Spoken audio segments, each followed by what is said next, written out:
مولانا الیاس صاحب کے ملفوظات میں ہے کہ ایسا نہ ہو جائے کہ تم دین کی باتیں کرو اور اپنے آپ کو تم دیندار سمجھو. دین کی باتیں الگ ہیں اور دین الگ ہے.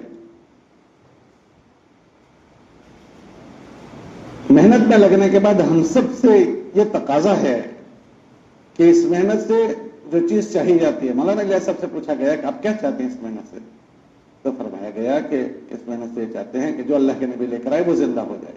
احیاء جمیع ما جاء به محمد. تو سوال یہ کس میں زندہ ہو جائے؟ جن پر محنت کر رہے ہیں ان میں زندہ ہو جائے یا جس پر محنت ہو رہی ہے ان میں زندہ ہو جائے؟ جو محنت کر رہے ہیں وہ ان پر، کیا محنت کرنے والوں پر بھی ہو جائے اور جن پر کر رہے ہیں ان میں بھی زندہ ہو جائے. لیکن اصولی بات یہ ہے کہ جو لوگ محنت کرتے ہیں، اللہ نے ہر محنت کرنے والے کے لیے بشارت سنائی کہ جو محنت کرے گا اس کو ہم ہدایت دیں گے. تو محنت کرنے والوں کو اللہ نے ہدایت دینے کا وعدہ کیا ہے. اس لیے یہ تقاضا کیا گیا کہ ہر محنت کرنے والے اپنی محنت میں اپنی ذات کی نیت کرے، کیونکہ ہماری تبلیغ کا جو عمل ہے وہ اپنی ذات پر نہیں ہے، اکثر دوسروں پر ہوتا ہے. مثال کے طور پر گشت میں جماعت نکلتی ہے وہ لوگوں کو ملتی ہے، یا مثال کے طور پر گھر گھر کی ملاقاتیں ہوتی ہیں تو اس میں آدمی لوگوں سے ملتا ہے. عورتیں تعلیم میں جاتی ہے تو ان کا تعلیم کا حلقہ اوروں پر سنانے کی عنوان بنتا ہے. تو آدمی کی غیر محسوس طریقے پر نیت میں کمزوری آ سکتی ہے.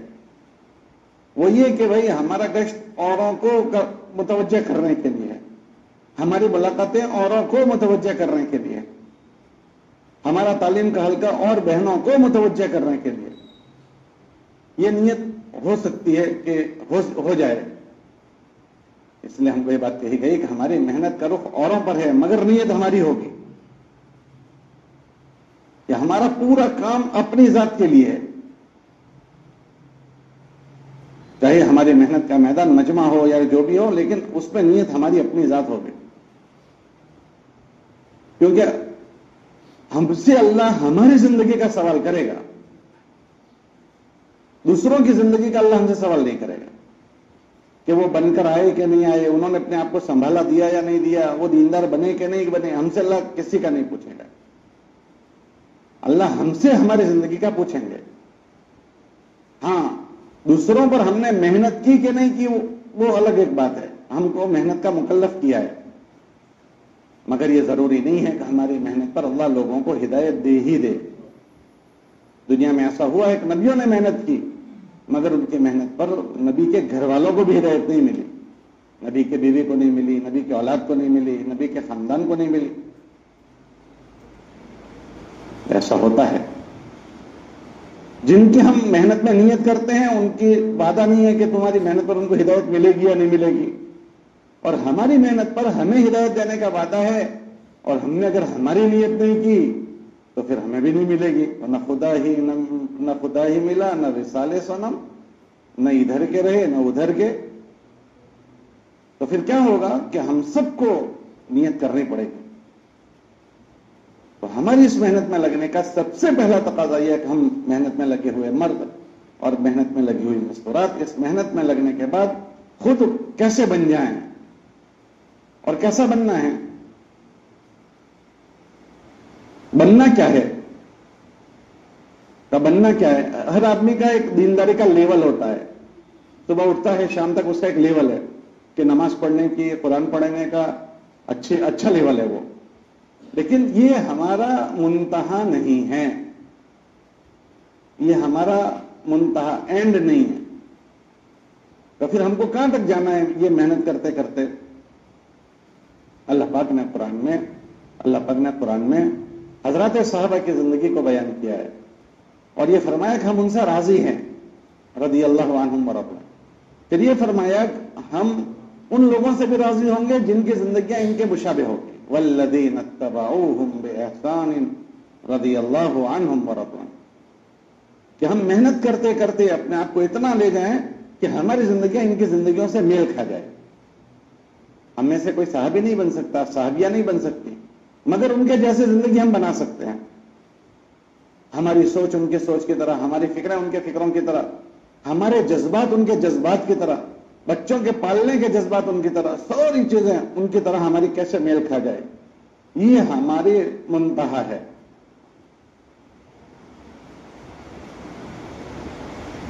اس لیے عزیزہ بہنوں، اس محنت کا مقصد کہ یہ ساری چیزوں کو زندہ کرنا ہے. اللہ کا احسان ہے کہ محنت شروع ہوئی ہے تو ایک سطح پر ہم محنت کرنے سے پہنچے ہیں. ہر ایک کا کچھ نہ کچھ تبدیلی آئی ہے. ہر آدمی اپنے متعلق سوچے کہ جب تک تبلیغ نہیں آئی تھی تو ہمارا کیا حال تھا، مردوں کا کیا حال تھا، عورتوں کا کیا حال تھا. اللہ کا فضل ہے، تبلیغ کے آنے کے بعد تبدیلی ہوئی ہے، اچھی خاصی تبدیلی ہوئی. اب دیکھو چھوٹے چھوٹے بچے یہاں بیٹھے ہیں، ماشاءاللہ مولوی صاحب جیسے بچے بیٹھے ہیں سب، ورنہ ایسے نہیں ہوتے تھے. مسجدوں میں دیکھتے ہیں ماشاءاللہ داڑھی والے مرد نظر آتے ہیں، اسلامی لباس کے لوگ نظر آتے ہیں، برقع زندہ ہوا، اللہ کا فضل ہے. لیکن یہ ہماری سطح ہوئی ہے، لیکن وہ ہماری آخری بات نہیں ہے کہ ہمیں محنت کرتے کرتے اس سطح پر جانا ہے. ہم سب کے ذہنوں میں یہ ہماری منزل رہنی چاہیے. جب تک منزل نہیں رہتی آدمی اس منزل تک جانے کی کوشش بھی نہیں کرتا.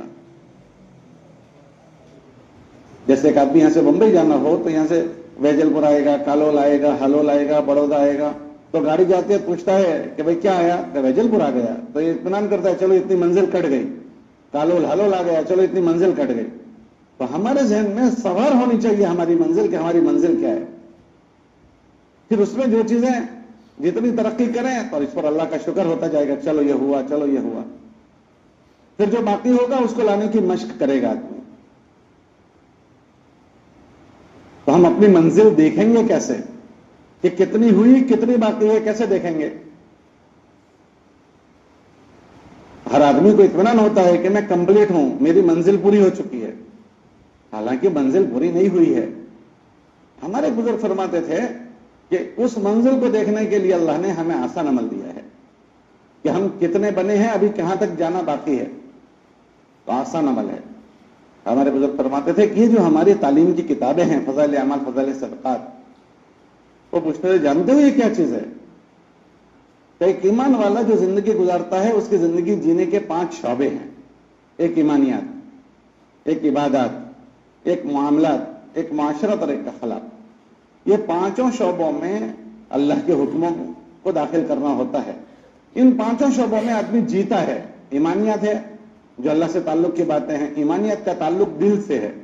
وہ ہم بچپن میں نہیں پڑھا تھا آمنت باللہ و ملائکتہ و کتبہ و رسولہ والیوم الآخر والقدر خیر. وہ جو 7 چیزیں ہیں وہ سب کا تعلق دل سے ہے. مانیتائیں، عقیدے کہ وہ ایسے ہونے چاہیے جیسے وہ مانیتائیں اور عقیدے ایسے ہونی چاہیے جیسے اس کو رکھنے کا حق ہے. پھر اس کے بعد عبادات ہے. عبادات کے 5 ارکان ہیں، ایمان، نماز، روزہ، زکوٰۃ اور حج. وہ سب کا تعلق جسم سے ہے.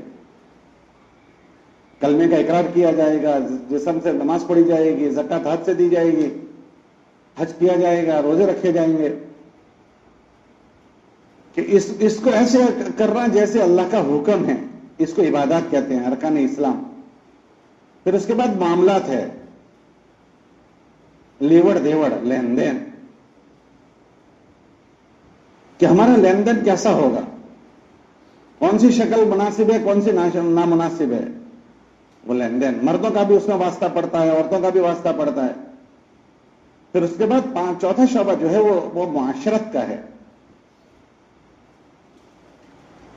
لیوڑ دیوڑ کے بعد رہن سہن، کہ کیسے رہ رہے ہیں یہ امی کے ساتھ، ابا کے ساتھ، بھائی بہنوں کے ساتھ، میاں بیوی، فلاں فلاں، اڑوسی پڑوسی، رشتہ دار، قریب کے دور کے، یہاں تک کہ جانور، کہ سب کے حقوق سمجھائے ہم کو. اور 5واں جو ہے وہ اخلاقیات ہے، ورتاؤ. ان 5 میں ہم کو ایسا بننا جیسا ہم سے ہمارا اللہ چاہتا ہے. ہمارے بزرگ فرماتے تھے یہ کتابیں جو ہے نا، یہ کتابیں اس میں ان 5 شعبوں میں ایمان والا کیسے رہے وہ پاٹھ لکھے ہیں، اس میں وہ اسباق لکھے ہیں. اس میں سب سے پہلے صحابہ کی حکایت صحابہ لکھی ہے، اس کے 12 ابواب ہیں. اس میں اللہ اور اس کے رسول کے اوپر فدا ہونے کے واقعات لکھے ہیں، اللہ اور اس کے رسول پر کیسے صحابہ کی جانے لگی ہے، ایمانیات، الگ الگ پہلو اس کے کھولے ہیں کہ ان کے جذبات کیسے، ان کے بچوں کی قربانی پیش کرنے کے جذبات کیسے، میاں بیوی کے اللہ کے نام پر لگنے کے جذبات کیسے. پھر ارکان اسلام 5 ہے، ان 5 ارکان اسلام کی تعلیم ہے، نماز، روزہ، زکوٰۃ اور حج. یہ عمل ایمان والے میں کیسے ہونے چاہیے، وہ باتیں اس میں لکھی ہے. یہ عمل کی کون سی شکل آسمان پر جائے گی اور کون سی شکل اللہ کے وہاں مردود ہو جائے گی، وہ اس میں لکھا ہے. اس کے کون سی شکل میں حسن پیدا ہو جائے گا اور کون سی شکل اللہ کے وہاں سے راندہ درگاہ ہو جائے گی. بعض عمل اللہ کے وہاں جاتے ہیں، بعض مرتبہ عمل واپس لوٹ کر آتے ہیں. نماز دعا بھی دیتی ہے، نماز بد دعا بھی دیتی ہے، تلاوت دعا بھی دیتی ہے، تلاوت بد دعا بھی دیتی ہے. ہر عمل میں یہ دونوں پہلو ہیں. تو پھر یہ 5 ارکان اسلام کی تفصیلی تعلیم ہے. پھر اس کے بعد معاملات ہے، حلال کیا ہے، حرام کیا ہے. حرام کا ایک نوالا ہمارے پیٹ میں چلا گیا کیا ہوگا، کسی کی ایک بالش زمین ہمارے پاس آ گئی تو کیا ہوگا، کسی کی ایک چونی ہم نے کھا لی تو کیا ہوگا. آپ نے پڑھا ہوگا کہ ایک چونی اگر کسی کی ہمارے پاس آ گئی 70 مقبول نمازیں چلی جائے گی. 70 مقبول نمازیں.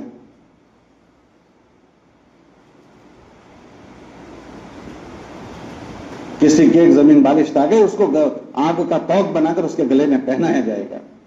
حرام کا نوالا پیٹ میں چلا گیا تو پھر ایسا آدمی بیت اللہ میں چلا جائے اور کعبۃ اللہ کا پردہ پکڑ کر دعا کرے تو بھی دعائیں قبول نہیں، کہ وہ بڑا بزرگ ہو گیا لیکن اس کے معاملات خراب ہو گئے. پھر اس کے بعد معاشرت کو لکھا ہے کہ رہن سہن، جن کے جتنے تعلقات، اتنے سب تعلقات والوں کے حقوق ہے، میاں بیوی، امی ابا، بھائی بہن، صلہ رحمی.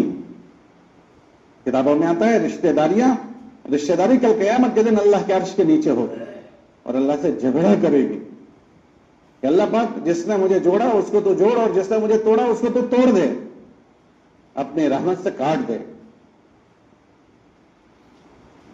تو پھر وہ حقوق لکھے، صلہ رحمی کے ابواب اور مختلف معاشرت میں جن کے ساتھ ہمارا واسطہ پڑتا ہے ان سب سے متعلق باتیں لکھی. اور پھر اخلاقیات. ہمارے بزرگ کہہ رہے تھے کہ ہم کو یہ اس لیے سنایا جاتا ہے کہ ان 5 شعبوں میں ہمیں ایسا بننا ہے جیسا ان کتابوں میں مسلمان ہونے کو لکھا ہے. اس لیے ہم کو یہ گھنٹوں بھر سنایا جاتا ہے. مسجد میں روز مردوں کو سننے کو کہتے ہیں، عورتوں کو روز گھر کی تعلیم اس کی کرنے کو کہتے ہیں. اللہ کے راستے میں نکل کر گھنٹوں ان کتابوں کو سننے کو کہتے ہیں کہ پہلے ہمارے سامنے ہماری منزل تو آئے کہ ہمیں پہنچنا کہاں تک ہے. کیا محنت کرتے کرتے ہماری منزل ہمارے سامنے آ جائے، یہاں پہنچنا ہے. اور خالی وقت جو بچے اس میں ایسا بننے کی مشق کرنے کو کہتے ہیں کہ اللہ کے راستے میں نکل کر سنو، اور جو خالی وقت بچے اس میں ایسا بننے کی محنت کرو. گھروں میں بھی اسی مقصد کے لیے سنایا جاتا ہے، مسجد میں روز سنایا جاتا ہے. تو ہم سب کے ذہنوں پر یہ بات سوار ہو کہ ہم ایک محنت میں لگے ہوئے ہیں. اس محنت میں لگنے سے ہم سے تقاضا یہ ہے کہ ہم ایک ایسے مسلمان بنیں جس مسلمان کی زندگی کرنے اول کے لوگوں سے میل کھا جائے، سوچ میں، فکر میں، جذبات میں، عبادتوں میں، رہن سہن میں، معاملات میں. جس دن یہ فکر آ جائے گی پھر ہم اپنی زندگی کا احتساب کریں گے، جائزہ لیتے رہیں گے کہ ہماری ایمانیت کا کیا حال ہے، پھر ہماری عبادتوں کا کیا حال ہے. ہم پرکھتے رہیں گے. جب ہمارے بزرگ فرماتے تھے کہ کیسے پرکھو گے، تمہارے اندر جھول کیا کیا ہے، کیسے پرکھو گے. وہ یہ فرماتے تھے کہ جب تعلیم پڑھی جائے نا کہیں بھی تو اس تعلیم کو تم اپنے عمل کے ساتھ تولنا. مثال کے طور پر نماز کی ایک روایت پڑھی گئی تو جب جو پڑھی گئی اس کو دیکھنا کہ یہ جو بات پڑھی گئی وہ میرے میں کیسی ہے. تو آدمی کو پتا چلے گا کہ میں 100% ہوں یا 50% ہوں یا ابھی نیچے گیا ہوں. جو بھی بات پڑھی جائے وہ اس عمل کو اپنے اندر تولنا کہ اس عمل میں میں کیسا ہوں. تو پتا چلے گا کہ میرے اندر کہاں کہاں کمزوریاں ہیں، کمیاں ہیں. جو آدمی اس ذہن سے دیکھے گا تو اس کو اپنی کمزوریاں نظر آئے گی. تو ہم سب کو محنت میں لگنے کے بعد اپنی کمیوں کو دیکھنا ہے. سوچ کی کمی، فکر کی کمی، جذبات کی کمی، رہن سہن کی کمی، معاملات کی کمی. کہ تبلیغ میں لگنے کے بعد ہمارے معاملات، ہمارے مردوں کے معاملات کا کیا حال ہے، میراث کا کیا حال ہے. ان کی کمائی کی شکل کا کیا حال ہے, خرچ کرنے کے نظام کا کیا حال ہے, لیوڑ دیوڑ کا کیا حال ہے. محنت میں لگنے کے بعد یہ احساس زندہ ہو جانا چاہیے. ان کے رہن سہن کا کیا حال ہے, معاملات کا کیا حال ہے, معاشرت کا کیا حال ہے. وہ اپنی امی کے ساتھ کیسے رہ رہے ہیں, میں اپنی امی کے ساتھ کیسی رہ رہی ہوں, ان کے ابا کے ساتھ کیا تعلقات ہیں, میرے کیسے تعلقات ہیں, اپنے بھائیوں کے ساتھ, بہنوں کے ساتھ, اپنے امی ابا کے رشتہ داروں کے ساتھ, پڑوسیوں کے ساتھ. پڑوسی بھی اس میں ہیں. ابو داؤد شریف کی روایت ہے, حضور نے فرمایا واللہ لا یؤمن, واللہ لا یؤمن, واللہ لا یؤمن. خدا کی قسم وہ مومن نہیں ہے, خدا کی قسم وہ مومن نہیں ہے, خدا کی قسم وہ مومن نہیں ہے. ارے بھائی کون مومن نہیں ہے؟ اللہ کے نبی علیہ السلام 3 بار قسم کھا کر فرما رہے ہیں. اللہ کے نبی علیہ السلام کا تو خالی یوں ہی ایک بار کہہ دینا بہت بھاری چیز ہے, اور پھر 3 مرتبہ قسم کھائی, تو پھر یہ کیا چیز ہوگی؟ تو حضور سے پوچھا گیا جس کا مفہوم ہے قیل من یا رسول اللہ, اللہ کے نبی کون مومن نہیں ہے؟ تو فرمایا من لا یأمن جارہ بوائقہ, او کما قال علیہ الصلوۃ والتسلیم, کہ کوئی مسلمان ایک جگہ رہتا ہے, اس کے ساتھ اس کا پڑوسی رہتا ہے, کہ وہ مسلمان کہ جس سے اس کا پڑوسی مطمئن نہ ہو جائے. کس بات میں؟ کہ میرے پڑوسی سے مجھے کبھی تکلیف پہنچے گی ہی نہیں. اتنا مطمئن نہ ہو جائے تب تک وہ مومن نہیں ہوگا. اب آپ دیکھیں کہ سب سے زیادہ جو تکلیف معاشرے میں ہے پڑوسیوں سے. اس کو تعلیم کے حلقوں میں سننا ہوگا. ورنہ وہ پہلی صف کا نمازی ہے, اور وہ اپنے اوپر لوگوں کو پریشان کر کے یا معاملات کو خراب کر کے اپنے اوپر گناہوں کا انبار جمع کرے. آپ نے نہیں پڑھا کتابوں میں ایک معاملات کی گڑبڑ ہوئی ہے تو 1/54 مقبول نمازیں لے جائے گی. اب 70 مقبول نمازیں بنانے میں دانتوں پسینے آ جاتے ہیں آدمی کو, لیکن وہ نمازیں چلی جائے گی. وہ بیت اللہ میں جا کر دعائیں کر رہا ہے, اور کتابوں میں لکھا ہے کہ اس کی دعا سر سے اوپر نہیں جا رہی ہے. یہ معاملات کی خرابی والوں کے حالات ہوں گے. آپ نے معاشرت میں پڑھا ہے کہ ایک آدمی احد پہاڑ کے برابر نیکیاں لے کر آئے گا, لیکن لوگ اس کو حقوق والے آ جائیں گے, ضربنی ھذا شتمنی ھذا, اس نے مجھے گالی دی تھی, اس نے مجھے معاشرت رہن سہن گندا کر دیے, چھوٹی چھوٹی بات میں رشتے توڑ دیے, چھوٹی چھوٹی بات میں عزتوں کی نیلامی کر دی, چھوٹی چھوٹی بات میں پتہ نہیں کیا سے کیا کر دیا. وہ سارے حقوق والے کھڑے ہو جائیں گے, وہاں پیسے نہیں چلیں گے, وہاں نیکیاں بدلے میں دی جائے گی. اور پہاڑ کے برابر نیکیاں لے کر آئے گا اور نیکیاں ختم ہو جائے گی. اب اندازہ کریں کیا اس آدمی کا کیا حال ہوگا. اور حقوق والے باقی رہیں گے تو ان کے گناہ اس پر ڈالے جائیں گے. محنت میں لگنے کے بعد ہم سب سے یہ تقاضا کرتا ہے کہ ہم سب اس کی نگرانی کریں. ہم سے اللہ اوروں کی زندگی نہیں پوچھیں گے, ہم محنت میں لگنے والوں کے سے ہماری زندگی پوچھیں گے.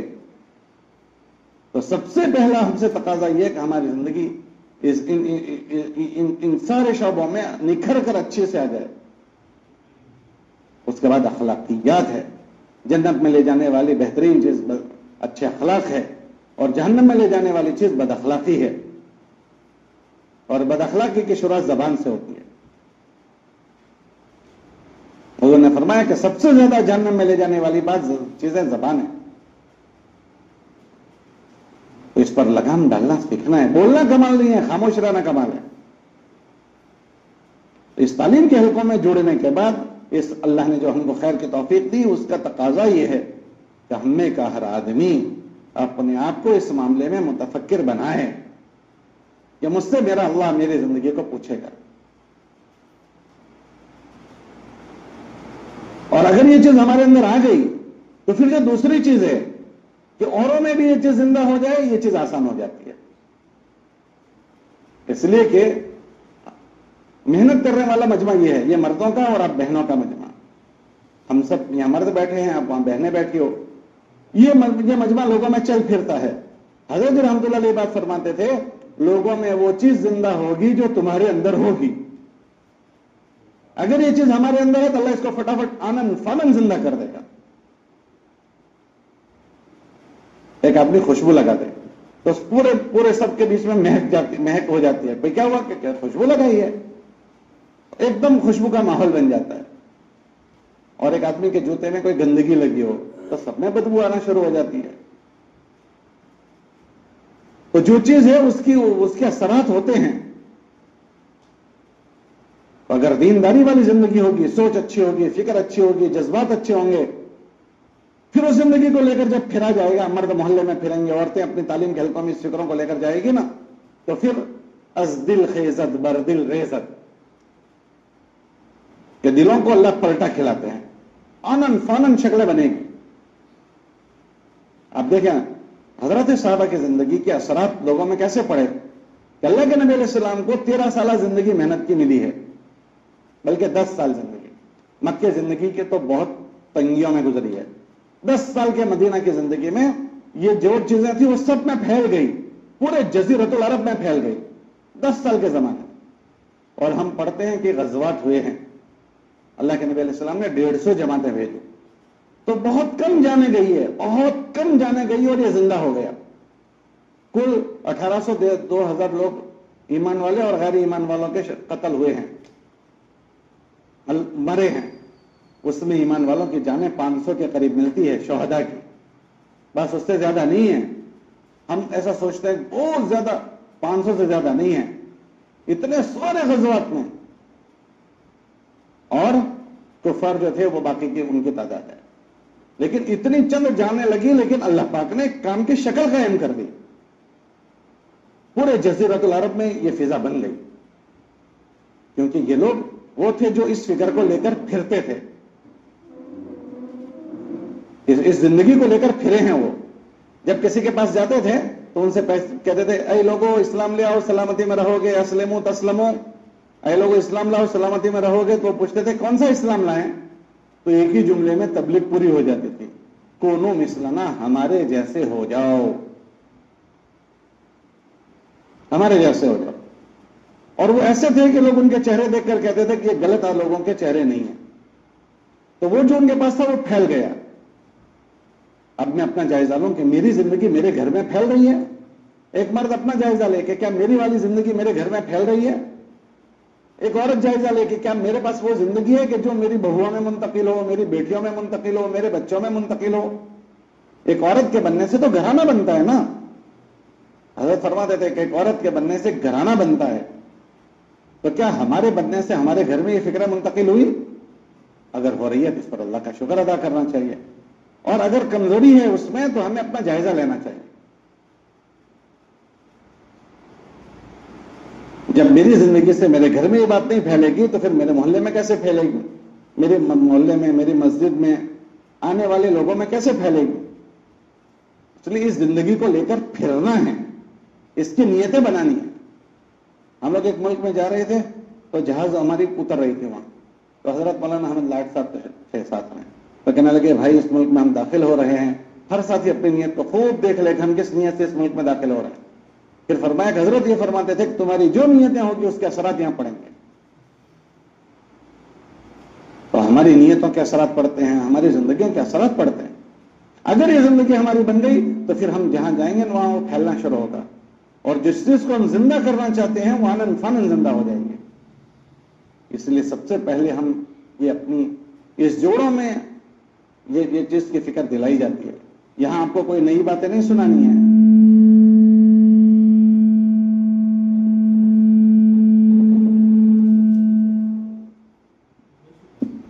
یہاں آپ کو کوئی نئی باتیں نہیں سنانی کہ جس مبارک محنت کی اللہ نے ان کو توفیق دی ہے اس کی ہمیں تازگی ہو جائے کہ اللہ نے اتنا بڑا ہمیں کام دیا ہے جس کے ذریعے سے ہم ایک بہت اچھی زندگی تک جا سکتے ہیں. تو شیطان ہم میں غفلت پیدا نہ کرتے، ہمیں سستی پیدا نہ کرتے، اور اس کی باتوں میں مشغول کر کے زندگی بنانے سے ہم کو غفلت میں نہ ڈال دے. سب سے پہلے اس کی فکر کی لیے. دوسری بات کہ اللہ ہمیں ذریعہ بہانہ بنا کر اوروں میں خیر کے وجود میں آنے کا ذریعہ بنا دے، یہ ہماری بہت بڑی سعادت کی چیز ہے. کسی بندے کا محنت میں لگ جانا یہ اس کی بہت بڑی کمائی کا ذریعہ ہے، بہت بڑی کمائی ہے. ایک ہمارے بزرگ کہتے تھے کہ جو محنت میں لگتے ہیں نا موت کے بعد بھی ان کے دفتر بند نہیں ہوتے ہیں. ارے بھائی کیسے بند نہیں ہوتے ہیں؟ کہ موت کے بعد آدمی اپنی ذات سے ایک سبحان اللہ کہنے کا محتاج ہو جاتا ہے. لیکن محنت کی ایسی اللہ نے شکل دی ہے کہ ایک آدمی نے کسی کو لگایا تبلیغ میں، دین میں لگایا. اب جس آدمی نے اس کو لگایا وہ آدمی جب تک دینداری پر باقی رہے گا اس کی ساری دینداری لگانے والے کے نامہ عمل میں آتی رہے گی. کیونکہ کتابوں میں ایسا ہے الدال علی الخیر کفاعلہ، کہ کوئی کسی کو خیر کی بات کی طرف بلائے تو اس کی خیر ایسی ہے جیسے اسی نے کی ہے. اور تبلیغ میں تو عجیب ہے، ایک نے دوسرے کو لگایا، وہ دوسرا تیسرے کو لگاتا ہے، تیسرا چوتھے کو لگاتا ہے، وہ سلسلہ چلتا ہی رہتا ہے، کہاں تک جاتا ہے تو اس کو سوچ بھی نہیں سکتے. تو کتنی بڑی کمائی ہے. تو ہمارے مرنے کے بعد ہماری محنت جتنا پر ہوئی ہے وہ سارے ہمارے نامہ اعمال کا حصہ بنتے جائیں گے. یہ بہت بڑی کمائی ہے. تو جو بندے اور بندیاں اس خیر کے لیے استعمال ہوتے ہیں یہ بھی ان کے لیے سعادت کی چیز ہے. اس لیے ہم اس کو بوجھ نہ سمجھیں کہ اگر اللہ ہمیں اس کے لیے استعمال کر رہا ہے تو یہ میری سعادت کی چیز ہے کہ میں اچھے سے اچھا ذریعہ کیسے بنوں، میں زیادہ سے زیادہ لوگوں کے لیے خیر پر آنے کا ذریعہ کیسے بنوں. ہر عورت سوچے، ہر مرد سوچے کہ یہ انسانوں کے کمانے کا ذریعہ ہے. مولانا محمد عمر صاحب رحمۃ اللہ علیہ ایک بات فرماتے تھے، دنیا میں لوگ چیزیں کما کر جاتے ہیں، ہم دنیا سے انسانوں کو کما کر جائیں، انسانوں کو کما کر جانا ہے. اور بعضی انسان تو ایسے زوردار کمائی میں آ جاتے ہیں کہ وہ ہم سے زیادہ کام کرتے ہیں،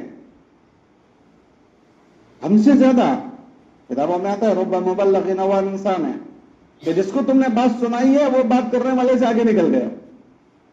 آپ استادوں کو دیکھو کہ بعض استاد ہوتے ہیں جس سے ایک طالب علم نے الف بات آپ پڑھا تو ان کے استاد نے تو موت تک الف بات آپ پڑھایا، لیکن پڑھنے والا طالب علم بخاری شریف پڑھا رہا ہے. ایک استاد سے اس نے KG پڑھی، ABCD جو بھی ہے وہ پڑھا، اور بعد میں تو وہ پروفیسر بن گیا. تو استاد تو ABCD پڑھا رہا ہے اور شاگرد پڑھا رہا ہے پروفیسر. تو بعض ایسے ہوتے ہیں محلوں کے ملاقاتوں میں، گشتوں میں عورتوں پر محنت کرتی ہے، تو بعض ایسی زوردار ہوتی ہے کوئی بات لے لیتی ہے اور وہ ہم سے زیادہ اچھا کام کرنے والے ہو جاتے ہیں. اگر ایسے ہمارے ہاتھوں آ گئے تو ہم نہیں کر سکے، ایسا انہوں نے کیا وہ سب ان کا ہمارے نام اعمال. یہ کتنی بڑی کمائی ہے. اس کے لیے جو شکل اس کی ہے اس کو اہتمام کرنا ہے، اس کو اچھے سے اچھے بنانا ہے، اس لیے کہ اچھی شکل کے اثرات ہوتے ہیں. تو مردوں کو تو مسجد کی ایک شکل ملی ہے کہ مسجد کی سطح پر وہ مردوں کو محنت کریں گے، اور آپ بہنوں کو کیا شکل ملی ہے کہ آپ کے گھروں میں یہ چیز منتقل ہے، اس کے لیے آپ کو گھر کی محنت کی شکل دی ہے. آپ کو اپنے گھر کی محنت کی شکل کہ یہ جو فکر آپ اوروں میں زندہ کرنا چاہتے ہیں وہ آپ اپنے گھر میں اس کی شکل بناؤ کہ آپ کے بچوں کو آپ کے ہاتھ سے یہ چیز ملے، آپ کی بیٹیوں کو یہ شکل ملے، آپ کے گھر میں آنے والی بہوؤں کو یہ شکل ملے.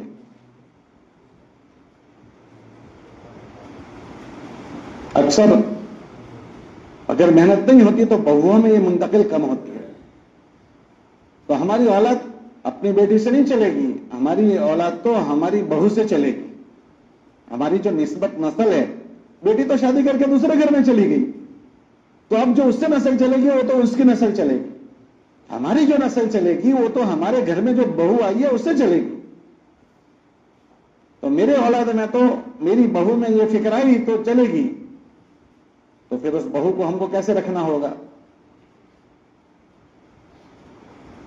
اس بہو کو دیکھ لیں، اس سے ہماری نسل چلنے والی، تو اس کو یہ فکر بنانے کے لیے اس کو اپنانا ہوگا. تبلیغ والی کی بیٹی میں تو یہ چیز پیدا ہونی ہی چاہیے، اس کی بہو میں بھی یہ چیز آنی چاہیے، ان کے بچوں میں یہ دکھنا چاہیے. تو ہم اپنے گھر میں محنت کا میدان بنائیں. پھر اس کے بعد ہم کو جو دوسری شکل دی ہے محلے کی ایک ایک مستورات، اس کی یہ فکر کیسے بنے، جو ہماری بنی ہے وہ ایک ایک کی بنے، اس کے لیے ہم کو محلے کی تعلیم دی ہے. یہ مقصود نہیں ہے، یہ مطلوب نہیں ہے، یہ پسندیدہ نہیں ہے کہ عورتیں اپنے گھر سے باہر نکلیں. عورتوں کا اصل کام تو ان کے گھروں میں ہی یہ شکلیں قائم کرنا ہے. ان کو تو یہی ہے وَقَرْنَ فِي بُيُوتِكُنَّ کہ تم اپنے گھروں میں گھڑی رہو. ان کو گھر سے نکالنا مقصود نہیں ہے، کیونکہ عورت کا خیر کے لیے بھی گھر سے نکلنا فتنے سے خالی نہیں ہے. کتابوں میں آتا ہے کہ عورت جب کسی غرض کے لیے بھی گھر سے نکلتی ہے تو اس کے پیچھے شیطان انگلی کرتا ہے، دیکھو اس کو دیکھو، اس کو دیکھو. تو خیر کے لیے نکلے تو بھی شیطان پیچھے لگ جاتا ہے. تو یہ پسندیدہ نہیں ہے، یہ ہماری ایک مجبوری ہے کہ محلے میں فضا نہیں بنی ہے. محلے میں اس کی فضا نہیں بنی ہے، تو اس تعلیم کے حلقے کے ذریعے سے ایک فضا بنوانا ہے. جب اللہ کرے کہ گھروں میں تعلیم کے حلقے اچھے مضبوط قائم ہو جائیں گے اور ہر گھر کی خواتین اپنی مضبوط فکر کرنے والی بن جائے گی، تو ہو سکتا ہے کہ ان حلقوں کو روک بھی لے. یہ تو ایک مجبوری ہے. تو اب اللہ نے ہم کو ایک موقع دیا ہے کہ ہمارے محلے کے مستورات میں فکریں زندہ ہو. یہ ہماری بہت بڑی کمائی ہے کہ ہمارے محلے کی مستورات ہماری تعلیم کے حلقوں میں آتی ہے. اب یہ مستورات ایک عورت نہیں ہے کہ ایک عورت کیا ہے، کہ ایک عورت خاندان ہے، ایک عورت ایک نسل ہے، ایک عورت ایک گھرانہ ہے. اگر ہماری ایک عورت پر محنت ہوئی تو ہم نے خاندان پر محنت کر لی. حضرت رحمۃ اللہ علیہ کی بات آپ نے 50 بار سنی ہوگی. حضرت یہ بات فرماتے تھے کہ ایک مرد کا بننا ایک مرد کا بننا اور ایک عورت کا بن جانا ایک نسل اور ایک خاندان کا بن جانا ہے. تو آپ اس کو یہ سرسری نہ لیں کہ 20 بہنیں ہیں، 15 بہنیں ہیں، یہ 20 گھرانے ہیں، یہ 25 گھرانے ہیں، اور ایک ایک گھرانے میں کتنی آل اولاد ہوتی ہے، اور پھر اس نسل میں کیسے کیسے لوگ پیدا ہوں گے. ہم اس کو سوچ سکتے ہیں؟ جس دن ان چیزوں کا ہمیں تصور ہوگا نا کہ یہ میری اتنی بڑی کمائی کا ذریعہ ہے، تو پھر اس دن ہم کو اس تعلیم کے حلقے میں جانے کی ترغیب نہیں دی جائے گی. آپ بہنوں کو اس دن کا انتظار رہے گا کہ یہ دن کب آئے گا. پورے ہفتے آپ اپنے تعلیم کے دن کا انتظار کرو گی کہ تعلیم کا دن کب آئے گا، تعلیم کا دن کب ہوگا. اور جس دن آ جائے گا تو آپ کا شوق اور ولولہ جاگ اٹھے گا، اندر سے دل بے چین ہو جائے گا. لوگوں کو دکھ کی وجہ سے نیند اڑ جاتی ہے، آپ کو خوشی میں نیند اڑ جائے گی، کھانا اچھا نہیں لگے گا. آج تعلیم کا حلقہ ہے، آج کمائی کا حلقہ ہے، آج کمائی کو مانگنے کا دن ہے. آپ کی توجہ اللہ کی طرف بڑھ جائے گی. اللہ پاک آج تعلیم کا حلقہ ہے، پورے محلے کی مستورات آنے والی ہے. اے اللہ ہماری کمائی کا دن ہے. اے اللہ دل آپ کے ہاتھ میں ہے، دلوں کے پلٹانے والے آپ ہیں. اے اللہ ہمیں نہیں آتا، کرنے والی ذات تیری ہے. اے اللہ آج ہماری تعلیم میں تو یہ تاثیر ڈال دے کہ ہماری تعلیم آنے والی بہنوں کی اور ان کی نسلوں میں خیر کے آنے کا ذریعہ بن جائے. آپ کا بلبلانا ہوگا، آپ کا اللہ کے سامنے کوڑنا ہوگا، آپ کا اللہ کے سامنے آوازاری کرنا ہو جائے گا. آپ اچھے سے پھر کتاب دیکھ کر جاؤ گی کہ میں ایک اچھے سے مجھے بات رکھنی ہے تو سلیقے سے رکھنا ہو جائے. پھر ہمیں آپ کو ترغیب نہیں دینی پڑے گی کہ بہن آپ کتاب دیکھ کر جاؤ. ہمیں یہ نہیں کہنا پڑے گا کہ آپ پابندی کرو. اس کو کوئی سوچ نہیں سکے گا کہ ہماری تعلیم والی بہن تعلیم میں نہیں گئی. اگر ہماری تعلیم والی بہن تعلیم میں نہیں جا رہی ہے، یہ علامت ہے اتنی بڑی نعمت کو اس نے تصور نہیں کیا کتنی بڑی ہے میری کمائی ہے. تبھی غیر حاضری ہو سکتی ہے کہ تھوڑا سا سر میں درد ہوا غیر حاضری ہو گئی، گھر میں مہمان آئے تھے کہ غیر حاضری ہو گئی. یہ وہی آدمی ناقدری کر سکتا ہے جس آدمی کو اس کا تصور ہو کہ بھئی نہ ہو کہ کتنی بڑی میری کمائی کا دن ہے. اس لیے ہم اس کو ہلکے سے نہ لیں، بہت بڑی کمائی آپ کی ہے. اس لیے اللہ سے اس کو مانگ کر جائیں، اللہ سے مانگے، ہر بہن مانگے، اور ہماری غیر حاضری اس میں نہ ہو. ساری بہنیں اس دن کا انتظار کریں اور جب وہ دن آئے تو ذوق شوق سے جائیں. اور تمام بہنیں اپنے ساتھ کتاب لے کر جائیں. کیوں کہ ہمارا مجمع اگر بڑھ گیا تو ہمارے وہاں یہ نہیں ہے کہ عورتیں مائک میں تعلیم کرے گی یا زور سے تعلیم کرے گی. عورت کی آواز بھی پردہ ہے. مان لو ایک کمرے میں 25 بہنیں جمع ہو گئی تو 25 کے بیچ میں تعلیم کرے گی. پھر مجمع بڑھ گیا تو یہ زور سے نہیں سنائے گی دوسرے کمرے والی کو. جو تعلیم والی بہنیں وہاں بیٹھی ہے وہ اپنی کتاب لائی ہے، وہ وہاں تعلیم شروع کر دے. تو ہماری بہنیں کی کتاب لے کر جائیں. اور ہمارا جب یہ جذبہ ہوگا کہ ہماری بہنوں میں ہمیں بھرنا ہے تو پھر ہماری بہنیں ان کا اچھا استقبال کریں گی. استقبال بہت بڑا عمل ہے کہ استقبال اگر اچھا ہو گیا تو آدمی کا دل آدمی جیت لیتا ہے. آدمی سے ملے کسی سے تو آدمی پہلے اس کے چہرے کو دیکھتا ہے کہ اس کا انداز کیسا ہے. اس کو کہتے ہیں باڈی لینگویج، کہ اس کا تاثر، کہ اس کے ملنے کا انداز آئندہ ملے ایسا ہے یا آئندہ نہ ملنے جیسا ہے. اگر استقبال اچھا ہو گیا تو آؤ بھگت کسی کے گھر میں کوئی مہمان بن کر جائے تو آدمی سمجھ جاتا ہے کہ اس نے ہمارے ساتھ کس انداز سے رویہ کیا. یا تو وہ آئندہ آنے کا دروازہ کھول دے گا یا آئندہ دروازہ بند کر دے گا. تو ہم یہ سوچیں کہ یہ کوئی معمولی چیز نہیں ہے. ہمارا انداز، ہمارا رویہ اچھے سے اچھا ہو. ہر بہن چاہے استقبال میں مشورے سے ایک بہن طے ہوئی ہے لیکن ہماری ساری بہنوں کی فکر ہو کہ ہماری بہنیں متوجہ ہو جائے. اور تعلیم والی ٹھہر ٹھہر کر سکون کے ساتھ تعلیم کریں. میاں جی مہرا فرماتے تھے خود تاثر لیتے ہوئے پڑھو. ایک بات جو پڑھی جا رہی ہے خالی ایک اندر دیکھ کر دھن سے پڑھتے چلے گئے, بلکہ کوئی چیز سمجھ میں آ جاتی ہو خود اس کا اثر لیتے ہوئے پڑھنا ہے. اس طرح سے پڑھنا, اس میں اپنی طرف سے ہمیں تقریر نہیں کرنی. ہاں کوئی مشکل لفظ ہے تو اس کو سمجھا دیا, الگ بات ہے. اس طرح سے ہمیں ساری کتابوں میں سے نشان لگا لگا کر تھوڑا تھوڑا پڑھنا ہے. پھر آخر میں 6 صفات کا مذاکرہ. آپ نے سنا ہوگا ہمارے بزرگوں سے کہ 6 صفات پورا دین نہیں ہے, مگر پورے دین پر آنے کا ایک بہت بڑا ذریعہ ہے. تو ان 6 صفات کو پھر ہم ذریعہ سمجھ کر اچھے سے بھریں.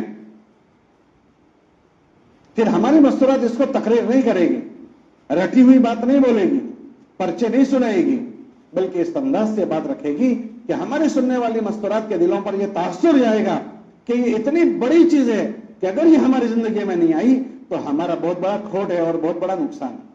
ایک احساس پیدا ہو جائے. تو ہمارے 6 صفات ہمارے رکھنے آسان کر کے, تاکہ ہر خاتون یہ بات سمجھ سکے کہ یہ آسان ہے اور یہ ہماری ضرورت کی. کیونکہ پھر آخر میں ہم کو جو 5 منٹ ترغیبی بات ہے اس میں یہ ساری باتیں اپنے گھروں میں لے کر جانے کی بات ہم کو کرنی ہے. تو آسان ہوگی تو وہ کر سکے گی, مشکل ہم نے کر دیا تو وہ نہیں کر سکے گی. اس لیے ہمیں آسان کر کے کہ ہماری اس تعلیم میں آنے والی بہنیں یہاں سے یہ جذبات لے کر جائیں, یہ سوچ لے کر جائیں, یہ فکر لے کر جائیں. اس لیے آخر میں پھر 5 منٹ ترغیبی بات ہوتی ہے. اس میں ان کو اپنے مردوں کی فکر دلانا, ان کے اپنی ذات کی زندگی کی فکر دلانا, اپنے گھر والوں کی فکر دلانا, پھر یہ فکر اپنے گھر میں بھرنا, اس کے لیے تعلیم کے حلقے. پھر اس کے بعد بھی ہماری بہنیں فارغ نہیں ہو جائے گی, بلکہ عمل کے بعد پھر دعا میں متوجہ ہوگی کہ اللہ ذریعے بہانے کے طور پر جو کرنا تھا وہ ہم نے کیا ہے, اب اس کو وجود میں لانے والی ذات آپ کی ہے. پھر وہ دعاؤں میں لگے گی. ایسا نہیں کہ آئندہ سنیچر کو تعلیمیں تو دیکھی جائے گی, آئندہ سنیچر کو وہ پورے ہفتے بے چین رہے گی اور تل ملاتی ہوئی رہے گی. آپ ہمارے نبی کے صفات میں پڑھیں, متواصل الاحزان دائم الفکرہ, کہ ہمیشہ کوڑتے رہتے تھے. کتابوں میں آتا ہے اللہ کے نبی علیہ السلام کے سینے مبارک سے ایسی آواز آتی تھی جیسے آگ پر ہنڈیا رکھ دی گئی ہو. عزیز کا عزیز المرجل, ہنڈیا ابلتی ہو ایسے آواز آتے تھے. تو پھر ہمارا پورا ہفتہ غفلت میں نہیں گزرے گا. ہم نے جو دانے ڈالے ہیں اس کے لیے گرم آنسو بہا کر اس کو پانی پلائیں گے کہ اللہ پاک یہ ہم نے شکل بنائی ہے, آپ ہی اس میں جان ڈالنے والے ہیں. تو ہمارے تعلیم کے حلقوں کو ہمیں مضبوط بنانا ہے. یہ نہیں ہے کہ چند بہنیں چلی گئی اور چند رہ گئی, یہ تو بہت بڑی محرومی کی بات ہو جائے. اور اس کے ساتھ ساتھ آپ بہنوں کو, کیونکہ گھروں سے زیادہ نکلنا مقصود نہیں ہے, اس لیے چھوٹے چھوٹے حلقے بنائے. ہر 30-40 مکان پر ایک حلقہ بنایا. ایک مسجد کے اطراف میں 3, 4, 5 تعلیم کے حلقے ہیں. وہ اسی لیے تاکہ 100% مستورات کور ہو جائے. اب آپ بہنیں جائزہ لو کہ آپ کے محلے میں جو تعلیم کا حلقہ آپ کے ذمہ کیا ہے کتنے مکانوں کے بیچ میں. بھئی 30 مکان ہمارے حلقے میں ہیں, 40 ہے, 50 ہے. اس میں اپنی عمر کو پہنچی ہوئی مستورات کی تعداد کتنی ہے. پھر اس میں یہ تجزیہ لو, آپ تفقد کرو کہ اس پورے, بھئی ہمارے محلے میں اپنی عمر کو پہنچی ہوئی 50 بہنیں ہیں, 60 ہے, 70 ہے, ہمارے تعلیم کے حلقے میں کتنی آئی. ہم نے تو آپ کی ڈائریوں کا جو ہمارے ساتھیوں نے سب نے دیکھا کہ 20 آتی ہے, 25, 30 آتی ہے بس.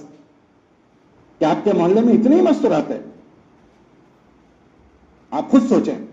یہ جو ڈائریوں میں لکھوانے کی بات ہے وہ خالی ایک رسمی نہیں ہے, کوئی فارمیٹ نہیں ہے جو بھرنا ہے, بلکہ یہ لکھوانا اس لیے تاکہ ہماری مستورات کو اس کا احساس ہو کہ ہمارے تعلیم کے حلقے میں 20 آئی ہے, اب باقی کے 100% کیسے آئے, اس کی کیا تدبیر, کیا کوشش ہو سکتی ہے, اس پر توجہ رہے.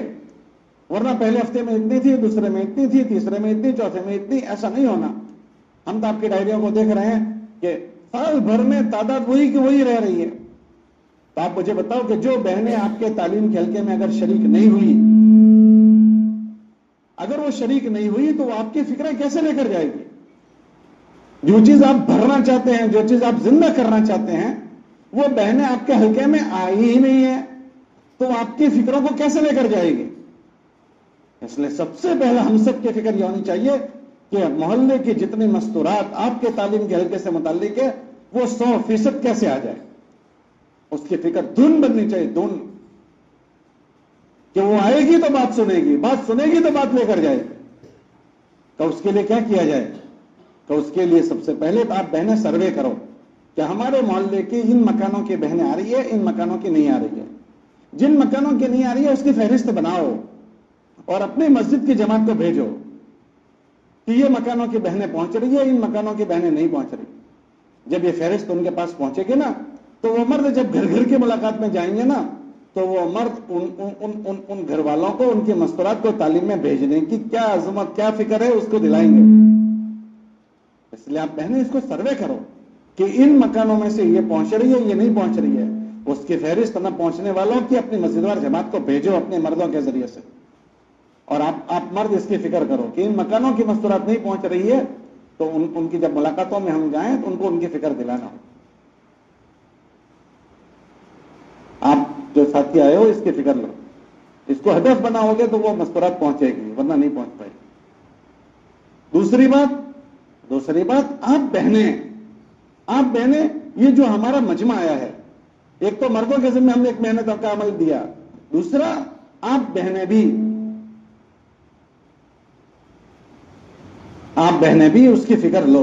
وہ فکر کیا لینی ہے کہ مثلا آپ کی تعلیم کے حلقے میں 15 بہنیں آئی ہیں یا 20 بہنیں آئی ہیں یا 25 بہنیں آئی ہیں، تو آپ ان بہنوں کو بھی متفکر کر کے یہاں سے بھیجو، دائی بنا کر بھیجو.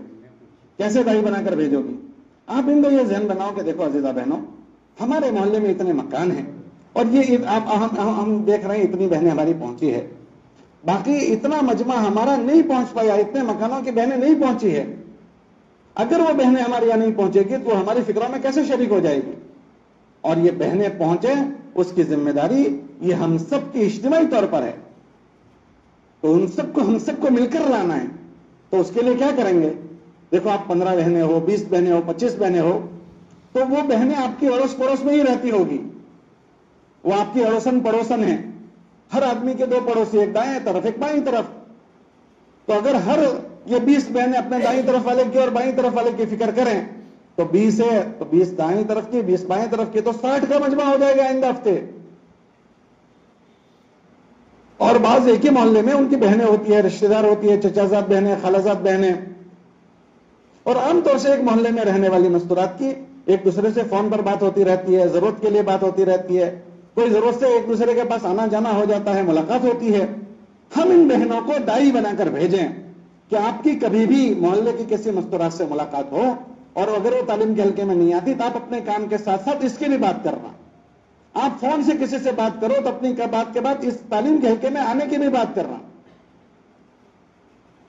دیکھو ان کو گشتوں میں نہیں جانا، ملاقاتوں میں نہیں جانا. آپ بہنوں کو ان چیز کے لیے آپ کے گھر سے نہیں نکلنا، اس عمل کے لیے نہ گشتوں میں جانا ہے نہ ملاقاتوں میں. لیکن چونکہ ایک ہی محلے میں رہتے ہیں تو ایک دوسرے کے پاس کبھی ضرورت کے لیے آنا جانا ہوتا ہے، فون پر باتیں ہوتی ہے.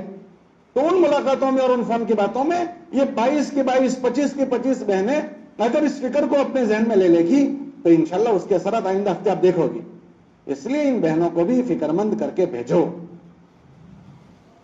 تیسری جو محنت کی شکل ہے وہ یہ ہے کہ آپ تعلیم والی بہنوں کی جماعت، آپ نے دیکھا کہ یہ بہنیں پہنچ رہی ہے، یہ فلاں بہن کی نہیں پہنچ رہی ہے، تو آپ بھی ہفتے بھر اسی فکر کے ساتھ رہو. اس کے لیے آپ کو بھی گشتوں میں نہیں جانا، ملاقاتوں میں نہیں جانا. مگر آپ کی 6 کی جماعت ہے تو آپ کے بھی تو اڑوسی پڑوسی ہیں، تو آپ بھی اپنے اڑوسی پڑوسی کی فکر کرو. آپ کے بھی تو محلے والوں کے ساتھ فون پر باتیں ہوتی رہتی ہے، تو آپ بلکہ مردوں سے زیادہ عورتیں فون پر باتیں کرتی رہتی ہے. اکثر مرد جب گھر میں فون کرتے ہیں تو ویٹنگ میں ہی آتا ہے. آپ دیکھ لینا، آپ کے مردوں نے بھی شکایت کی ہوگی کہ جب بھی فون کرتے ہیں ویٹنگ میں ہی فون آتا ہے. تو مردوں سے زیادہ عورتیں فون کرتی رہتی ہیں. تو آپ کے تو محلے والوں سے مراسم ہوتے ہیں، تعلقات ہوتے ہیں. تو اپنے کام کاج کے ساتھ آپ بہنیں بھی، اور بعض بہنیں وہ کی تعلقات نہیں ہیں، ہمیں اللہ کے دین کے لیے ان سے تعلق بنانا ہے. اور اس کے لیے آسان شکل یہ ہے، حضور کے زمانے میں جب کھانا بنتا تھا نا ایک گھر میں تو اپنے اڑوسیوں پڑوسیوں کو بھیجتے تھے. تو ہم احسان کے معاملہ کریں، ان سے فون نمبر لیں، ان سے دعا سلام کریں، لیکن یہ سارا رشتہ صرف اللہ کے لیے اور کوئی غرض ہماری بیچ میں نہ ہو. اور ان سے دوستی لگا کر ہماری فکر یہ ہو کہ کسی طرح یہ متوجہ ہو جائے. تو آپ بہنیں بھی اسی فکر کے ساتھ پورا ہفتہ گزاریں. آنے والی بہنوں کو بھی دائی بنا کر بھیجیں. آپ کی مسجد کی جماعت کو بھی یہ نام دیں ساری طرف سب طرف سے محنت ہوگی نا تو انشاءاللہ تعلیم کے حلقے میں جان بڑھ جائے گی. اور ایک عمل اور ہے، چوتھی ترتیب جو ہے وہ بہت طاقتور ہے. وہ یہ ہے کہ جس دن تعلیم کا حلقہ ہو اس دن مسجد کی جماعتیں، آپ مردوں سے بھی گزارش ہے کہ آپ مسجد کی جماعتیں تعلیمی گشت کرو. جس مسجد میں ہم نے دیکھا تعلیمی گشت ہو جاتا ہے تو وہاں مستورات کا مجمع اچھا پہنچتا ہے. جہاں تعلیمی گشت میں کمزوری ہوتی ہے وہاں عملے میں بھی کمزوری ہوتی ہے. اس لیے جس دن تعلیم کا دن ہو مسجد کی جماعت میں اس کی فکر دلاؤ کہ بھائی تعلیمی گشت ہو جائے تو انشاءاللہ اس سے طاقت آئے گی. تو یہ ہمارا بہت بڑا عمل ہے. اس لیے بہنوں سے گزارش ہے کہ اس میں غیر حاضری نہ کریں. معمولی عذر سے 100% ہماری مستورات پہنچے. آپ کی بہت بڑی کمائی کا ذریعہ ہے. کب موت آ جائے گی ہمیں پتہ نہیں ہے. اپنے پیچھے کام کرنے والیاں چھوڑ کر مرے ہم. اور ایک ایک عورت کا چھوڑنا ایک عورت نہیں ہے، ایک ایک خاندان چھوڑ کر مرو گی. ان میں پتہ نہیں کیسے کیسے اللہ کے نیک بندے پیدا ہوں گے، وہ آپ کے نامہ اعمال کا حصہ ہو جائے گا. اس لیے سستی نہ کریں، غیر حاضری نہ کریں اور عمل کو اچھے سے اچھا بنائیں. اس کے ساتھ ایک اور عمل آپ کے ذمہ ہے، سیکھنے سکھانے کا عمل. جو حلقہ آپ کا ہے وہ کام کرنے والی بہنوں کے لیے ہے. اس میں نئی بہنوں کو بلانے کو نہیں کہتے ہیں جو کام کر رہے ہیں. اور کیوں ہیں کہ بھئی ہماری ضرورت کا دین ہمیں سیکھنا ہے. اکثر جماعتوں میں جا کر تو آدمی سیکھتا ہے، باقی عورتوں کو بار بار جانے کی ترغیب نہیں دی جاتی، موقع بموقع جانا ہے.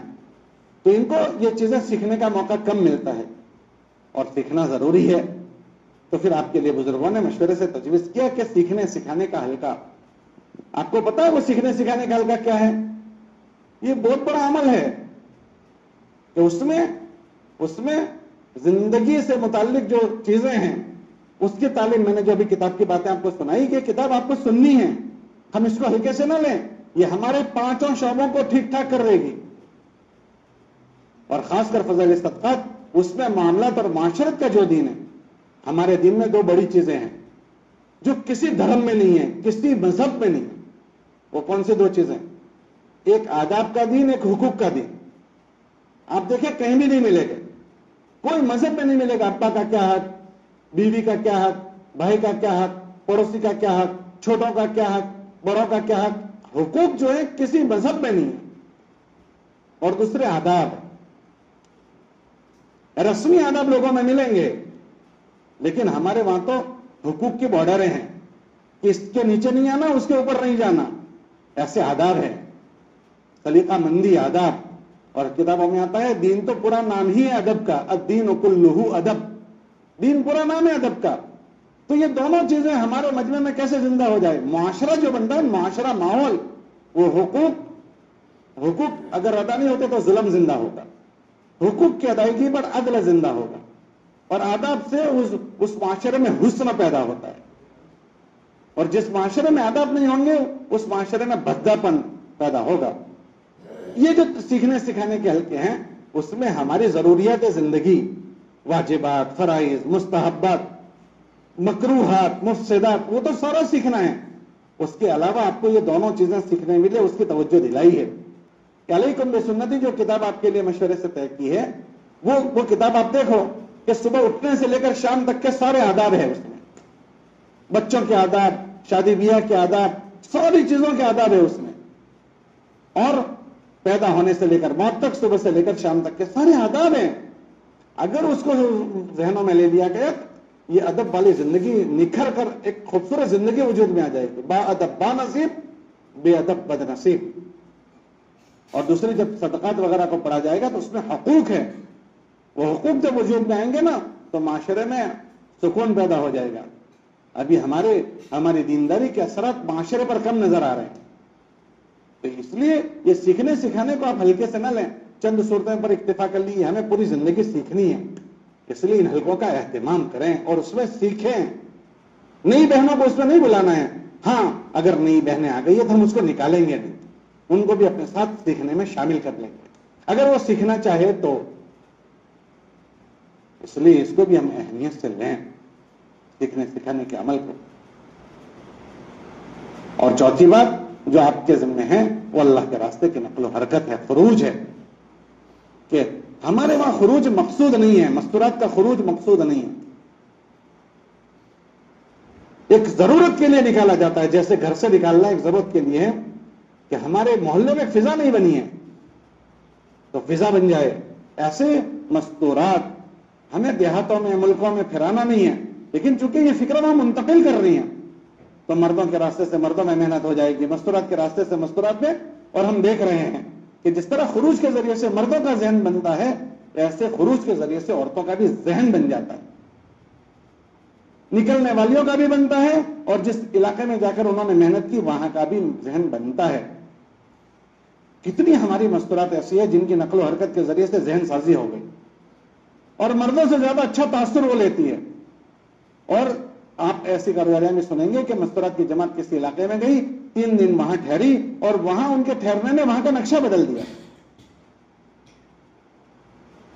تو آپ بہنوں کو اللہ نے سمجھنے اور سمجھانے کا ایک ملکہ دیا ہے، کیونکہ آپ بہنوں کو گھر چلانے ہیں، گھر تو گھر چلانے کا ملکہ آپ کو دیا ہے.